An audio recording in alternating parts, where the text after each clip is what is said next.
Well, hi, hello, happy Friday, and welcome to Identity Security, what it is and why you need it. Now, today's PanelCast webinar is sponsored by Rubrik and produced by Actual Tech Media. My name is Jess Steinbuck. If I haven't met you yet, hi and hello. I'm with Actual Tech Media.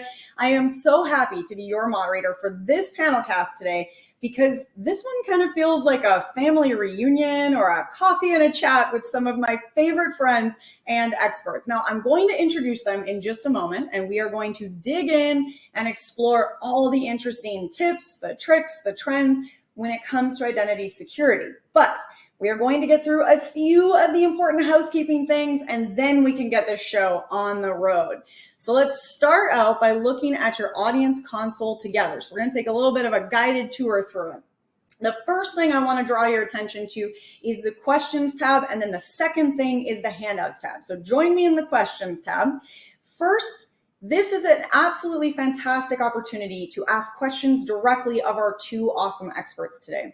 And we absolutely want to hear from you. So send in all those questions, your thoughts, your ideas, your general wonderings, and your Good Friday vibes. Bring it on. I don't know about you all, but the sun is shining here. It is finally starting to feel like real spring. I am in a great mood. So join me in the spring happies. Share that with our community that's out there today.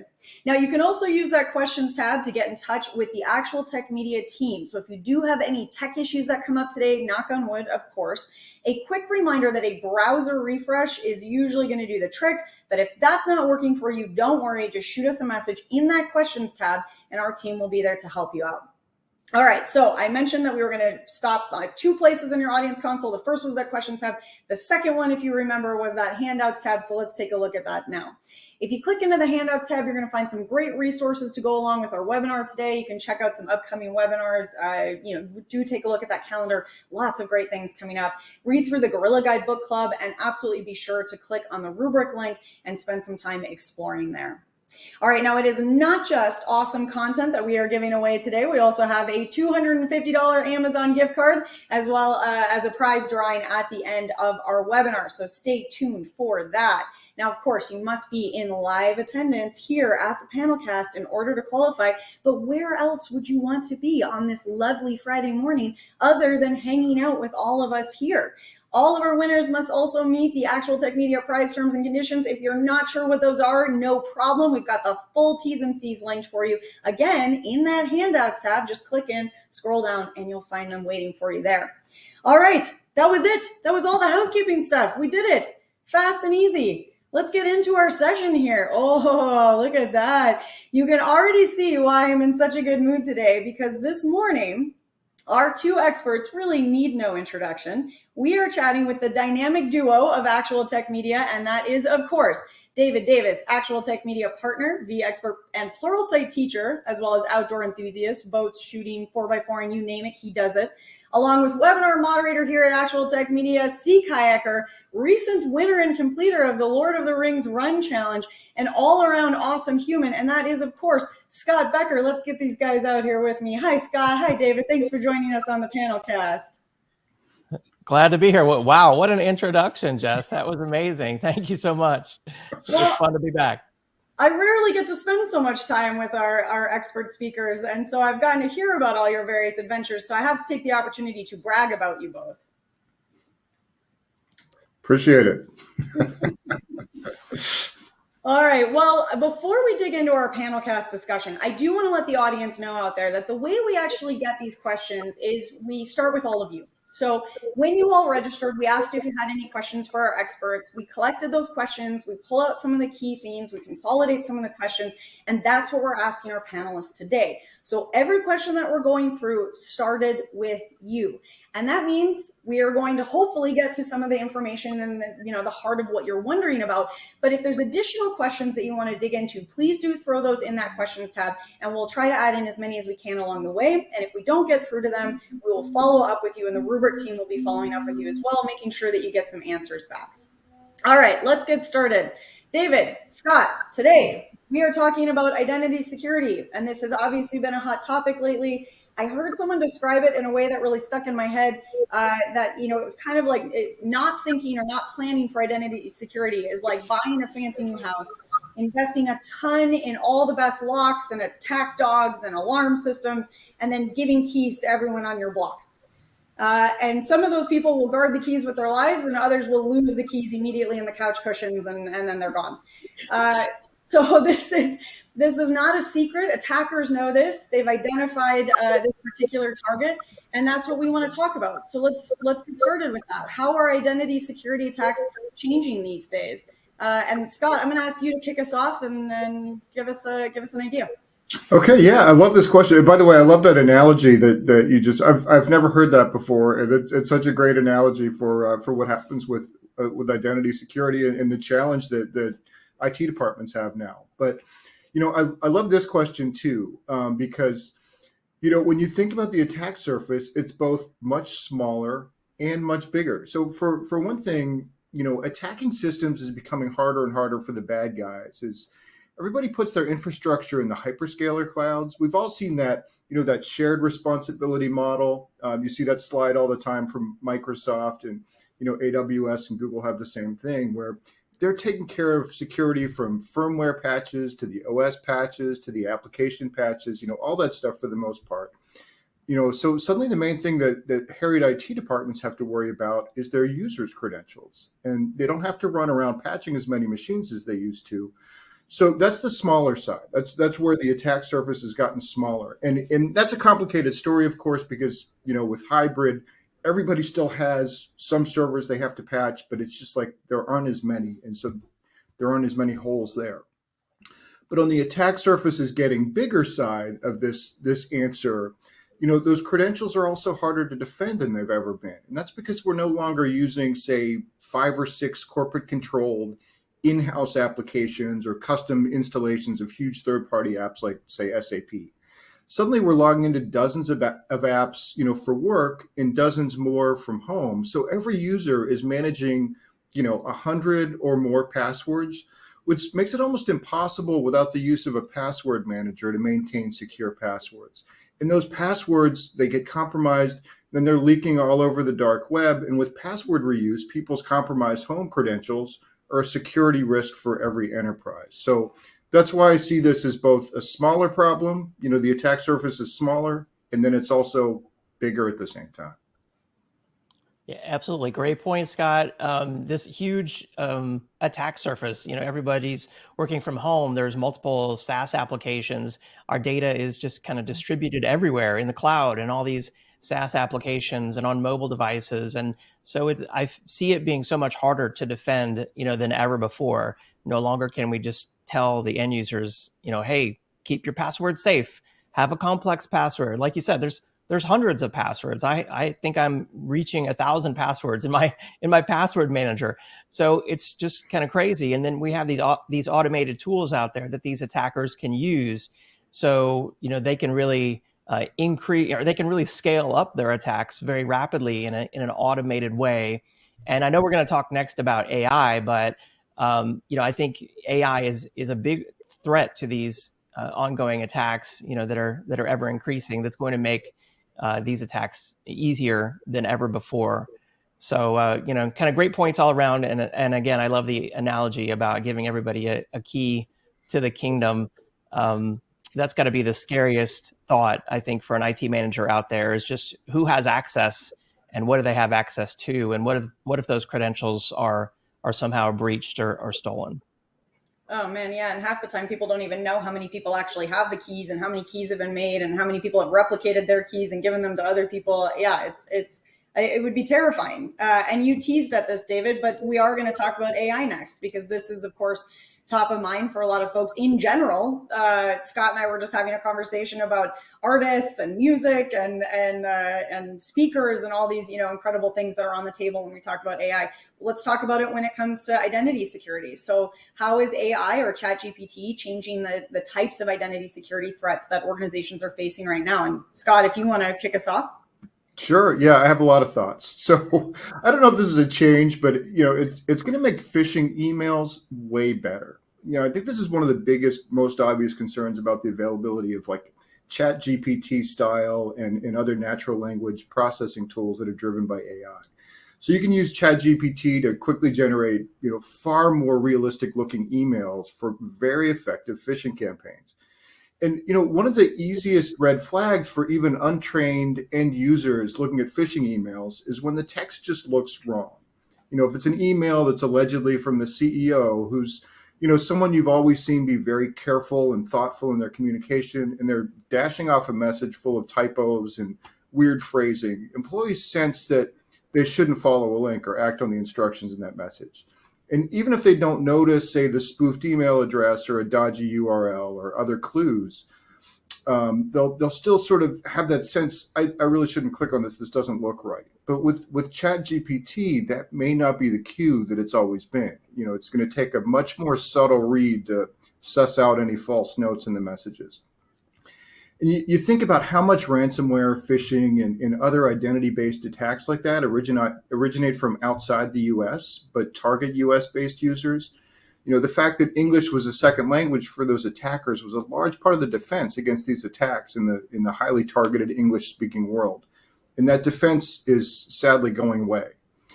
And just to sort of close the circle to identity security, one major way of getting credentials is to fish for them, either doing something like posing as IT and asking for them in an email, or pointing the user to a fake logon. And then one other point that I'll make before I turn things over, because David, I know you're going to have a lot to say about this too, but there's already a tool on GitHub called Pentest GPT. So it's a penetration testing tool built on top of ChatGPT. And it operates as an interactive mode to guide penetration testers in, overall progress and specific operations. So, one of the great laments in hacking circles 10 or 15 years ago was the rise of the sort of the wizard-empowered script kiddies, which is the derogatory term for people who didn't have a lot of expertise, but they could use a lot of the simple tools that were becoming available.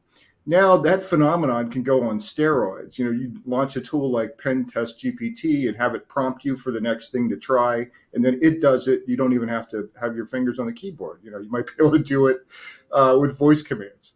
And so of course Pentest GPT is on the up and up, so we know about it. But I'm sure the dark web is going to be full of similar tools that don't have any of the ethical and security guardrails that the team behind Pentest GPT are trying to put in place. So. It's a brave new world, and it's going to be difficult to secure identity in it, I think. Absolutely. Yeah, great point, Scott. I mean, every morning when I wake up, I have a new text message from either Amazon or Netflix or the Postal Service that says my credentials are compromised. I need to call. I need to click this link. And I can tell it's false, one, because it comes every morning. And two, because like you said, the language in it is just, it doesn't even look real. And I block it, and the next day there's a new one from some other number. But it's just an example of automated tools in action, and also, this kind of poor language that's easy to spot. But I've been testing ChatGPT a lot, and it's amazing. It's astounding, even to me. Everything it knows is kind of like asking Hal, on Space Odyssey. It seems to know almost everything. And so when we combine this kind of knowledge with these malicious intentions, I think, it could be very scary. But my biggest thought here is that, we need to kind of fight the robots with the robots. We need to fight AI with AI.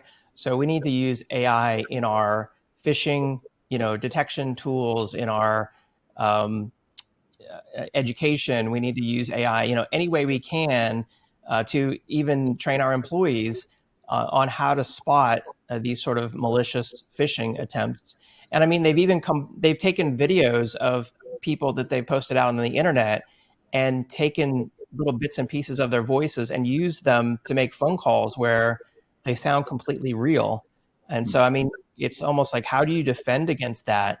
And I guess it just comes back to fighting AI with AI.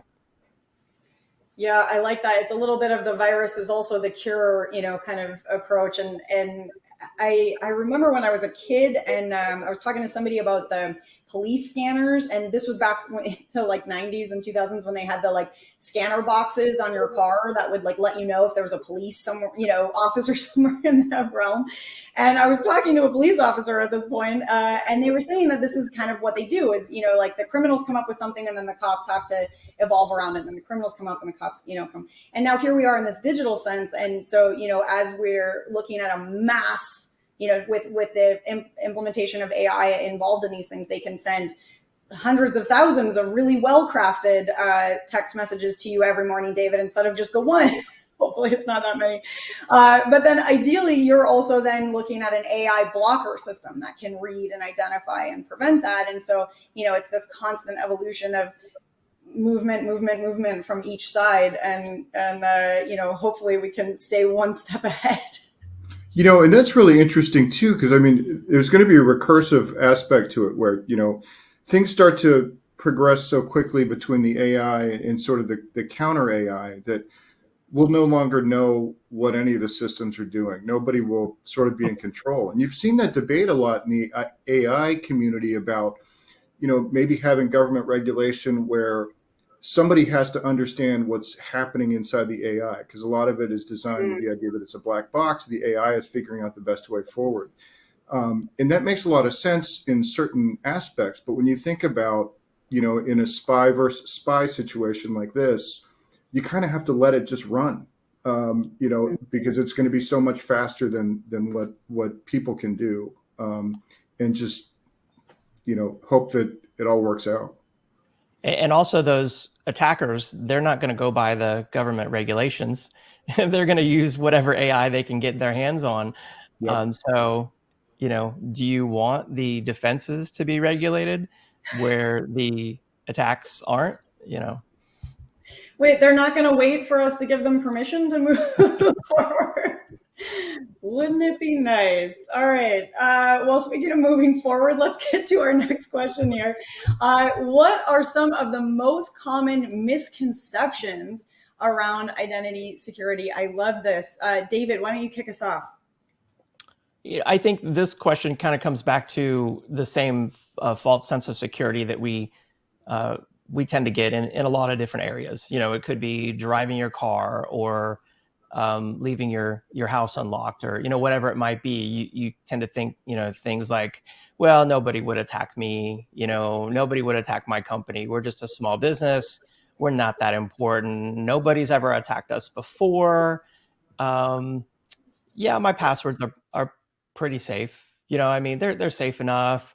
Or we bought that antivirus software a few years back, I'm sure we're fine. We have backups. No problem. We have backups. We'll be okay. And, this just always happens to somebody else. I think those are just kind of all the misconceptions that people tend to think of when they get this false sense of security that no, this couldn't happen to us. And that's where I think education comes in with, your executives at your company. You have to take these, news stories. I don't think the attack has ended yet, but like the city of Dallas over the last few weeks has been undergoing a ransomware attack. And I was talking to Alan Liska this week on our Expert Series event, and he was talking about how cities and schools especially, they have this false sense of security where they put all their eggs in one basket and all the data is there, it's not segmented. And once someone gets through the door, they have access to everything. And I think that's what might happen, at a lot of companies out there. Yeah, I'm wondering, I don't know if you guys have thoughts on this because it's a little bit more of a philosophical question than a technical question, but that balance between maybe fear and awareness. I mentioned this before, but in the North, they talk about being bear aware versus being paranoid. And people that are paranoid will like never go outside, but being bear aware is just understanding what the risks are and trying to mitigate them. Is there such a thing as being too scared? Or is it, hey, yeah, you should be a little worried? Yeah, that's a great question. I mean, of course, like anything in life, you have to find a good balance. Uh-huh. You could spend your company's entire profits on more and more security tools, every year, and there's got to be a point of which you're just wasting your time and your money. So you need to have a good base and some innovative tools, and I think most importantly, perhaps a really reliable last line of defense that you've tested and that is going to work. So if all these other security tools you bought, if they all fail, worst case, we can get our data back. We know we can get it back, and we can get it back rapidly. And we know that our data is secured. It's immutable. It won't be attacked by these attackers, or it won't be encrypted by these attackers. Yeah, those are great points. If I could just jump back quickly to the misconception, there's one that I always like to call out, which is that that it's a good idea to force users to change their passwords every 30 to 90 days. NIST abandoned that recommendation in 2017, but it's still out there like a zombie that won't die. It's just like, it just encourages bad passwords, iterative bad passwords. So we went from password 2 to password 3 to password 4. Yep. Yes. It has a number every time. Yeah. Yep. Okay, I'm glad you brought that up because we're getting a few questions about passwords, and I do want to make sure we touch on those before we go. But jumping forward, and we were kind of just brushing against this. Okay, so there's a few misconceptions and maybe things not to do. But what should we be doing if there was sort of the top 3 things that somebody out there could be considering when it comes to minimizing the risks to identity security in their organization? David, what are those top 3 things? Yeah, we've heard most of these before, but at a lot of companies, I think they aren't implemented, at 100%. Strong passwords, complex passwords, different passwords for different applications, multi-factor authentication, use a password manager. And no, none of those things right there will 100% protect you, but it's like a huge, first step in your multiple layers of defense. Of course, educate yourself, educate your employees, security awareness training, things to look for, use security technologies. There's a whole, that's a whole nother, onion we could talk about, and so many different layers of security technologies. We can't get into all of them, but identity and access management tools. And then of course, I'm going to hammer it home too much, but protecting your data. Always have a last line of defense in place that you can trust. Yeah, and David, I think your list was great. I think mine is pretty much the same. I have MFA is number 1. I would say password managers is my number 2, and then just from an organizational perspective, just avoiding stupid requirements on passwords would be the third one. The ones that end up with people's real behavior, sort of forcing them to use bad passwords rather than good ones. I've seen a lot of that on online websites where it's like, oh, your password's too long. Yeah. I'm like, well, it needs to be 8 characters only. I'm like, what? Yeah. Why? Or they don't like the special characters that you're putting in. Support everything on the keyboard. Is it that hard? Yeah. And I'm not a web developer, but there's some sites that won't accept a password that's pasted in from a password manager. Yep. So you have to retype it, and it's just, those are terrible. And the other thing is, if you have a weird password policy, state it there rather than just rejecting your password and then telling you why it rejected you. It's like, tell me in the first place. So, but that's a whole other conversation. Oh yeah, we could talk about that all day. Or the forced password changes, like you said. Every 60 days coming up with a new password. It's like, well, I had a great, really long, complex password. Why do I have to keep coming up with a new one? So anyway, move on. Well, I'm actually going to bring you back to passwords in just a second because we're getting so many questions about that. But before we jump into that, I want to stop and do an audience question here that came in about Rubric. So we were just getting these top 3 keys and ideas for the things you should be focusing on. And we have a question here about how Rubric could help specifically in kind of meeting some of those top 3 keys to minimize identity security risks. So David, do you want to explain a little bit about that? Yeah, absolutely. And I should say I don't work for Rubric, but I've been on, maybe 100 different rubric webinars.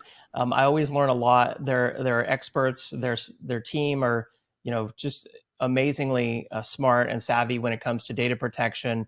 And in fact, I put into Chat GPT just this morning, why should I use a rubric? And it said, comprehensive data protection across not just on premises, but all the different clouds, SaaS applications, across the board. Their security features, immutable data, keeping your data protected, ease of use, very easy to use. And you'll see that if you watch any of the rubric demos. And then scalability. Of course, it scales not just from smaller companies, but up to, massive organizations. And when it comes to, how it relates to identity security, it's really just going to be your last line of defense in the event that, all your other security layers are breached. Someone comes in as the admin, Rubric's there to protect your data to make sure you can always recover. As somebody who's participated in a lot of rubric sessions as well, David, I have to say that that's a pretty good answer from ChatGPT there. I think the only thing that I would add that ChatGPT didn't catch was zero trust is a big component of what rubric does. Absolutely. Which we'll get into a little bit later, I think. So yeah. Yeah. We are. Well, speaking of skipping ahead, so this is the fun of live events, right? We had our very last question was going to be talking about passwords, but we're getting so many questions about passwords. I am going to rearrange on the fly, live in real time. We're going to head over to our very last grand finale question, which was, is there still a big problem in organizations with implementing proper password policies? What should be done? Scott, I was going to ask you to answer this, but let me just give you an idea of some of the other questions. Chris is wondering about complex and longer passwords versus that changing 60 to 90 days. We had somebody asking, actually, that was also Chris. Chris is very interested in passwords, asking about how realistic passwordless is. Questions about password-related issues when accessing the organization network. Okay, yeah, lots of password questions. Scott, help us understand where passwords fit into this conversation and if they should continue to fit into this conversation. Okay, yeah, I'm just jotting down two of those points from Chris because I want to come back to those after I say what I want to say about this question. Is there still a big problem in organizations with implementing proper password policies? And what should be done about it? One thing that our company has done, and it wouldn't work for every organization, but it's to encourage employees to use their license for the password manager for personal use as well as company use. So, you want to separate stuff from a liability perspective as a company, and it complicates the situation for someone like leaving the company. But realistically, people do work from their home systems and they do life from their work systems, and people end up doing what's convenient. And if you make it convenient for your employees to use highly secure passwords that are provided by a password manager, all their passwords are going to be secure, and therefore all your corporate assets are secure because they're not using dumb, easy to remember passwords, in places where they could be using something out of a password manager. So, that's not something I can recommend for everyone, but it's definitely worth considering when you look at the whole picture of how people really live and how they act. But I'll just jump back to Chris's question, like complex versus, changing the password every 60 to 90 days.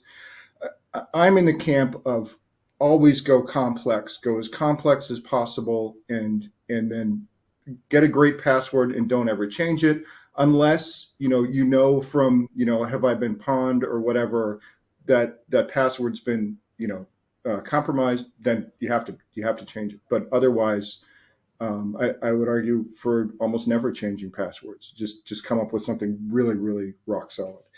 And the other one about passwordless, just refer to the fact that we had a conversation about this a while ago. It just seems like every few years, there's some new technology. It's like, oh, passwords are going away because of this, and it just never seems to happen. I think the closest thing is MFA, where it's like you still need the username and the password, but then you have the MFA is the second thing.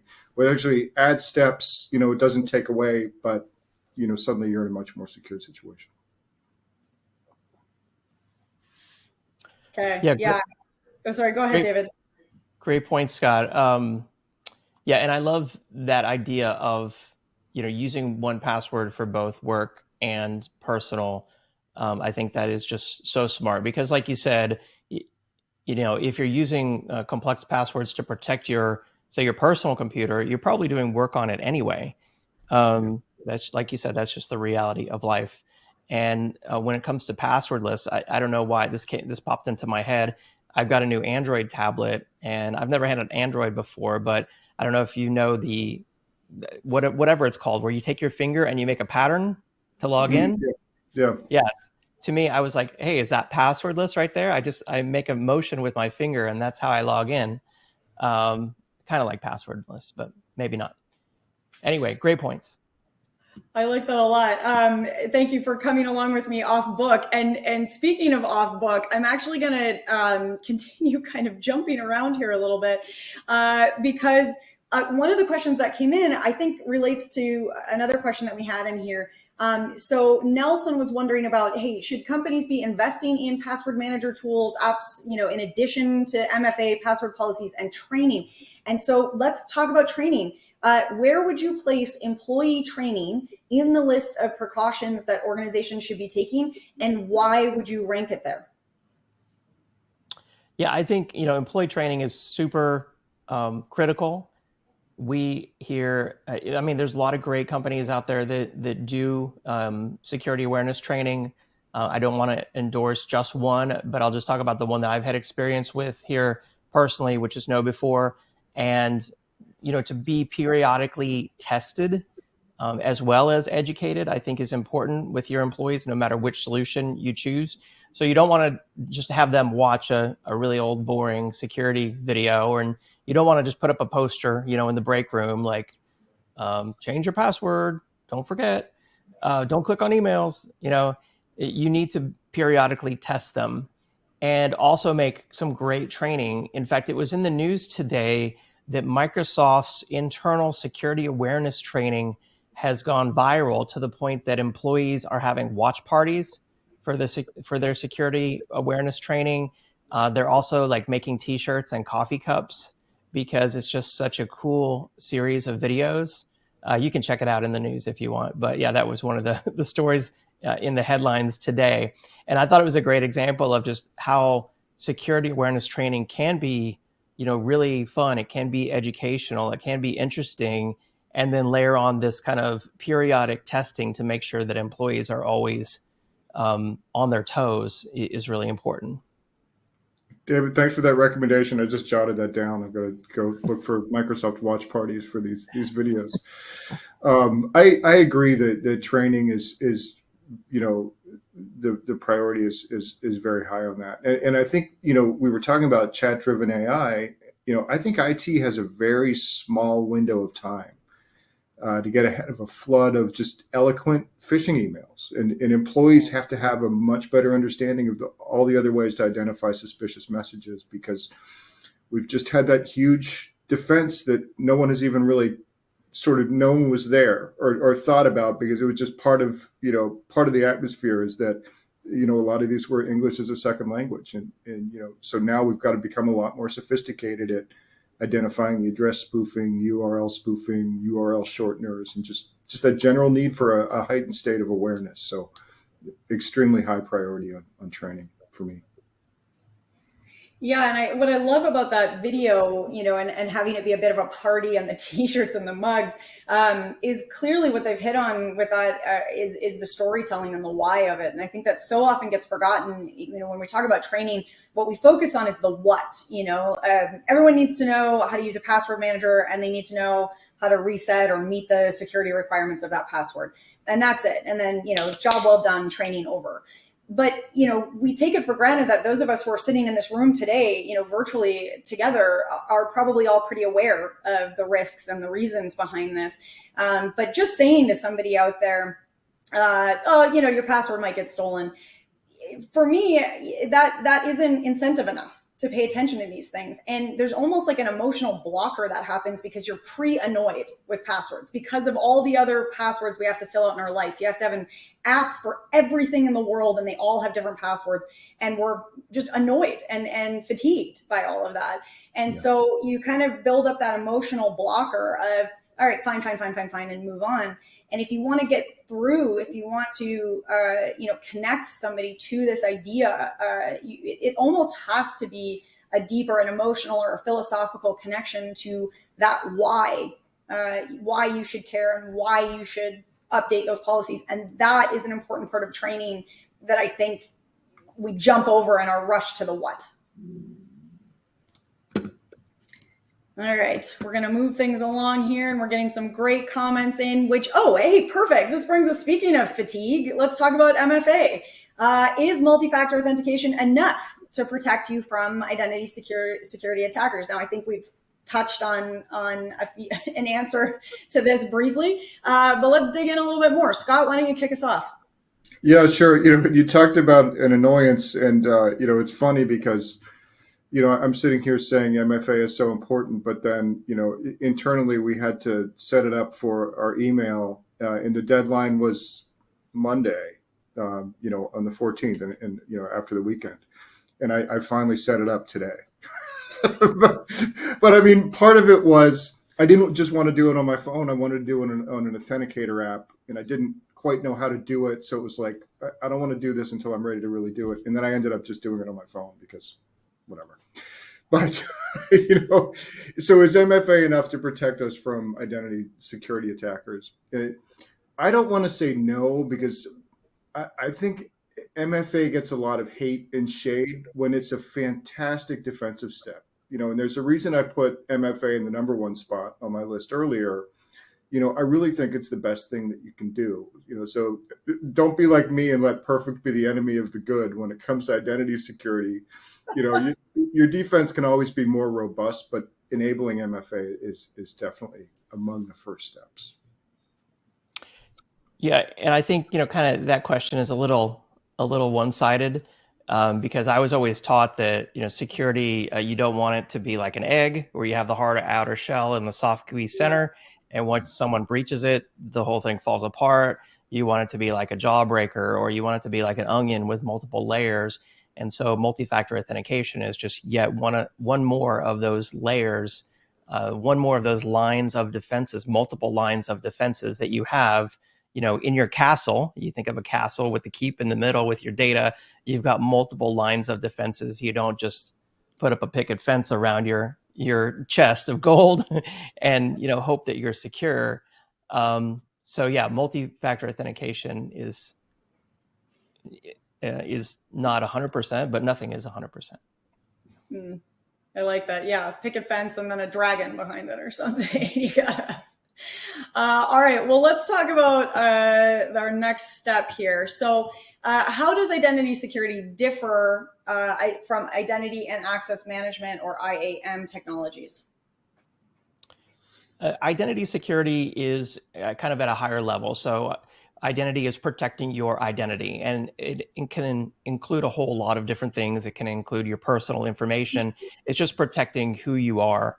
For example, I've got a common name, David Davis. I didn't think it was a common name when I was a kid, but now I find out it's a pretty common name, surprisingly.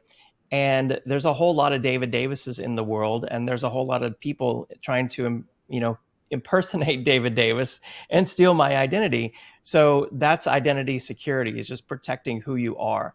And then IAM is more specifically talking about the processes and tools and technologies that you would use at your company to enable identity security. So password management, authentication, authorization, access control, logging, all these things, these technologies you put in place to make it happen. Is it? Oh, Rob just said the users are the soft and chewy part of security. Right. I like that, Rob. I'm sure your fellow employees would love being described that way.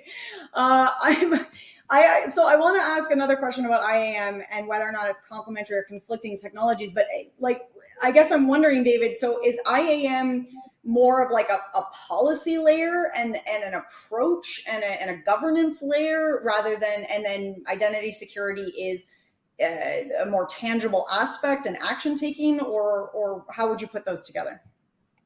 Yeah, these are definitely complementary, technologies. It's your goal to protect your identity. It's the company's goal to protect your user identity and the identity of the company. And then you're going to use these technologies. For example, in AWS, they have a very large IAM service that you go and configure and you can take training on. It's very complex, but there's a whole lot of excellent resources in there that you would use, tools and technologies like authentication, authorization, access control, logging that you would use to protect your identity and your users' identities. Warren is wondering if you would consider biometrics IAM. I think biometrics is a factor in the multi-factor authentication part. Yeah. Okay. This is a good point Chris is making, and I think it's worth kind of reiterating when we were just talking about the why in training. And Chris says, I always tell people that having good security practices at work are transferable into their personal lives. And that's, Scott, you've kind of hit on that a few times, that connection between our work lives and our personal lives being a lot less distance than we used to have.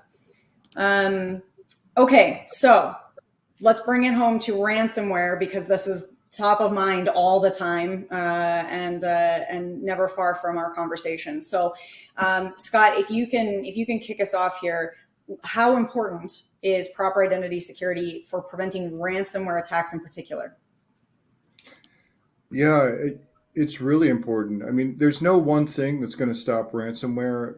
And phishing isn't the only way that ransomware attacks start, but I've seen figures of 40 to 50% of ransomware attacks starting with phishing. And ransomware statistics are so difficult. So I mean, I don't put any weight on any of them.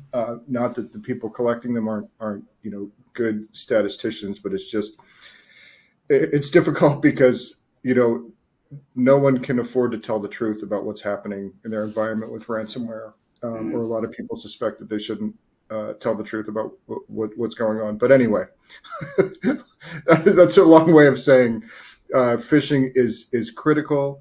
And then just exposed credentials, are another way that a lot of ransomware attacks start.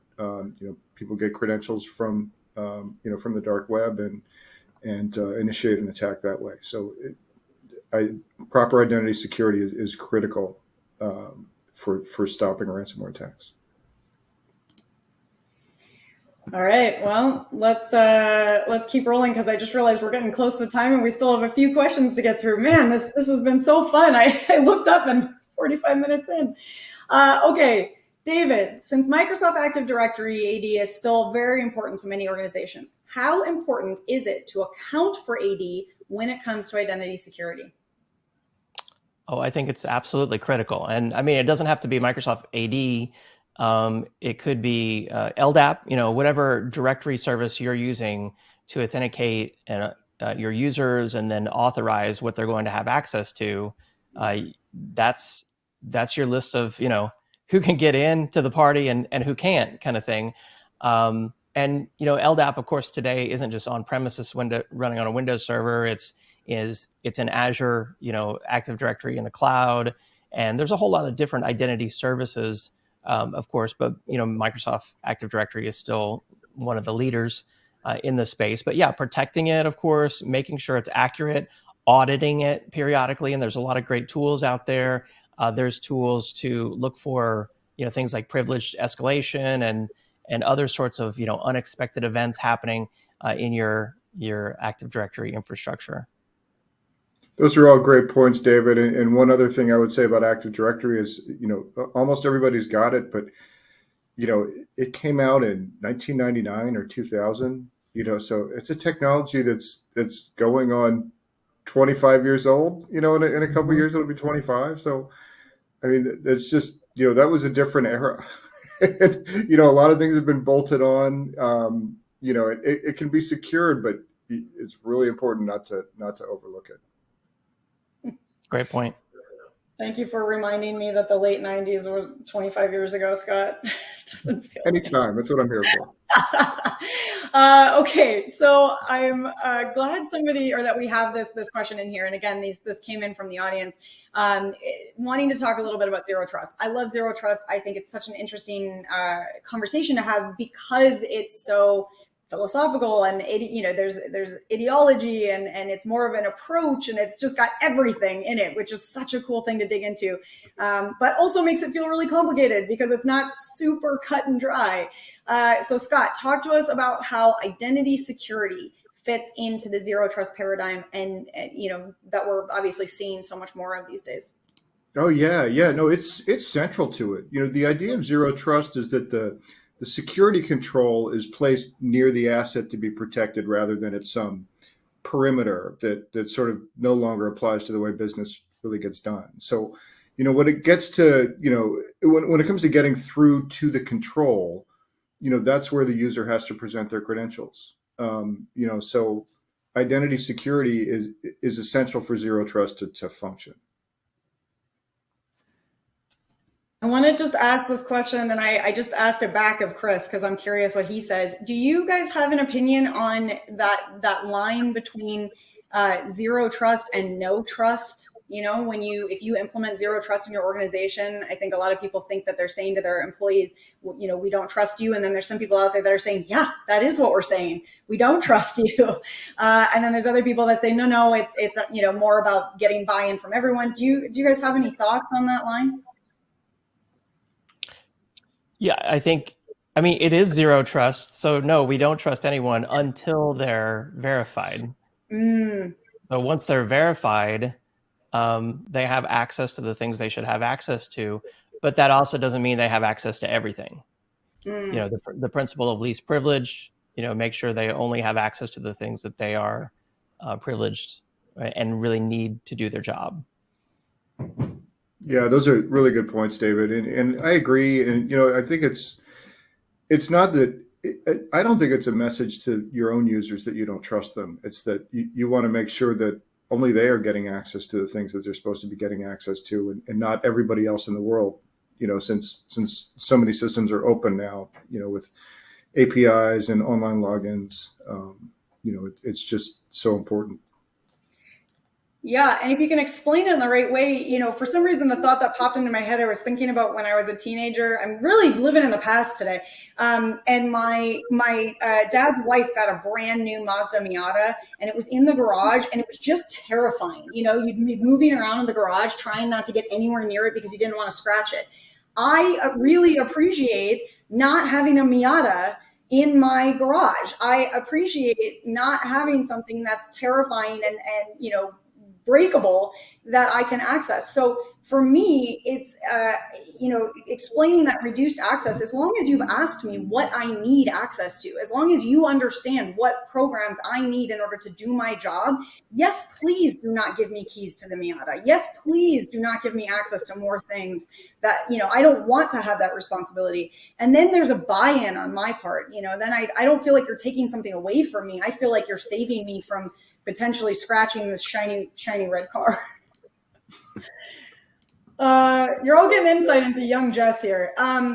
Let's talk about privilege escalation. This has come up a few times, and David, I think you were mentioning this earlier, so I'm going to kick it back to you. Can you discuss privilege escalation and why it's crucial for identity security to deal with it? Yeah, the idea with privilege escalation is you have access to get to one thing, and then somehow you're able to use that access to get access to something else that's a much higher level or much more important, and you really shouldn't have access to that. And so, this can be, of course, really dangerous because once a person's in and has access and they're able to go access a bunch of other stuff that they weren't supposed to, then, kind of they've reached the hard outer shell and they're in the soft gooey center there. And so there's a lot of tools to help, prevent privilege escalation. There's kind of administrator security tools where no one has administrative access and they have to request access and someone else has to authorize that access, every time they go to use these special root or administrator privileges. And so there's ways out there to kind of monitor this and try to prevent privilege escalation attacks from happening. Because in a lot of these cases, that's kind of how these malicious data breaches start. Someone gains access to one thing, to an end user laptop. They're working from home, and then from that laptop, they're able to access the server back in the data center. Yeah, and one of the critical elements of identity security is also just one of the core, pillars of security theory in general, which is the principle of least privilege. You just don't give people access to the garage where the Miata is if there's nothing else in the garage for them to that they need in there. So many of your identity problems, if you have a bunch of users and there's no the attackers can't move laterally from that user into a more privileged account. A lot of your security problems are non-existent. So and it goes to the administrators too, making sure that your administrators aren't running around using their administrative accounts most of the time when they could just be using their simple user accounts and just logging into the administrator account when they need to.